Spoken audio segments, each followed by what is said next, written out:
थे। लेकिन अब आपकी मुलाकात कराते हैं मैसेंजर ऑफ गॉड से। गुरमीत राम रहीम ने कहा है कि उनकी फिल्म को लेकर विवाद के पीछे न तो कोई राजनीति है और न ही उन्होंने कुछ गलत दिखाया है। लोगों को शायद ये हैरानी होगी सोच के और देख के कि आपने कोई फिल्म नहीं देखी और आपने खुद फिल्म में एक्टिंग कर ली, डायरेक्शन में भी हैं, साथ में को डायरेक्शन में है, गाने लिखे हैं, तो ये हैरानी की बात होगी। इतना सारा फिल्म को लेके विरोध भी चल रहा था, लोगों की अलग अलग आवाज़ें उठ रही थी, सेंसर बोर्ड तक पूरा हिल गया। तो ये इसको मैं आध्यात्मिक चमत्कार मांगू या पॉलिटिकल चमत्कार मानूँ? हमने तो भगवान से ही प्रार्थना की और हमें लगता है भगवान का चमत्कार हो सकता है, क्योंकि हम किसी और किसी के पास नहीं गए, ईश्वर से प्रार्थना की कि भगवान हम तो अच्छे के लिए लेके आए हैं, इसमें कोई नंगा नहीं है।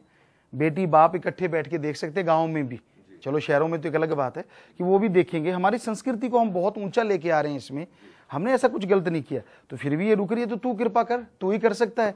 लोग कह रहे हैं कि जो उनका कारण था रिजाइन करने का वो तो बहुत पहले से चला आ रहा था। जी। हाँ, मगर ये MSG का रिलीज होना कि आखिरी चोट हो गई उस पर। आपको भी कहीं लगता है कि उनसे आपको जो फिल्म है उस पर कुछ असर पड़ेगा? नहीं, उस पर कोई असर नहीं पड़ेगा और हम सत्कार करते हैं कानून का, क्योंकि वो जज साहब हैं, उन्होंने जैसा भी किया तो हम तो इज्जत करते हैं। पर हमें बड़ा ही दुख लगा जब देखा कि बाकी लोग इस्तीफा दे रहे हैं, कि जो हमारे देश के जो कानून है उस पर भी वो यकीन नहीं कर रहे। अगर वो ये रीजन लेके कर रहे हैं तो उनको ये लगा कि नहीं, हमने जो कर दिया इसका मतलब ऊपर वाला भी वही करे, तो वो बड़ा अजीब लगा।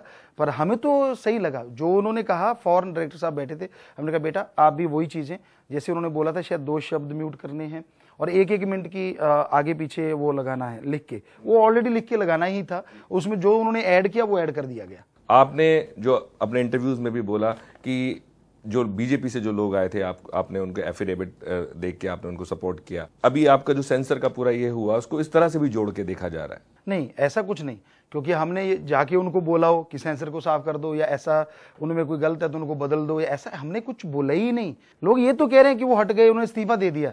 लोग ये क्यों नहीं कह रहे कि यार फिल्म में ऐसा है क्या, कम से कम वो बताएं तो सही, क्या नंगापन है, क्या ऐसी चीज है, क्या उनको बुरी लगी, कौन सी। क्योंकि जब सब लोग बोला गया कि सीन काट दीजिए, ये पहले ही बोला गया था कि जो आपको लगता है शब्द बदल दीजिए, म्यूट कर दीजिए, जो आप कहेंगे हम वही करेंगे, तो वही हुआ आखिर में। तो उन्होंने क्यों नहीं किया ये चीज, ये क्यों नहीं उनसे पूछा भी आपने किया क्यों नहीं। अच्छाई तो यही थी कि वो उसका सत्कार करते कि भाई ठीक है, हमें समझ नहीं आई, हमसे बड़े वालों ने पास कर दिया, इज्जत करते, मजा आ जाता। ये क्या अजीब लगा बड़ा।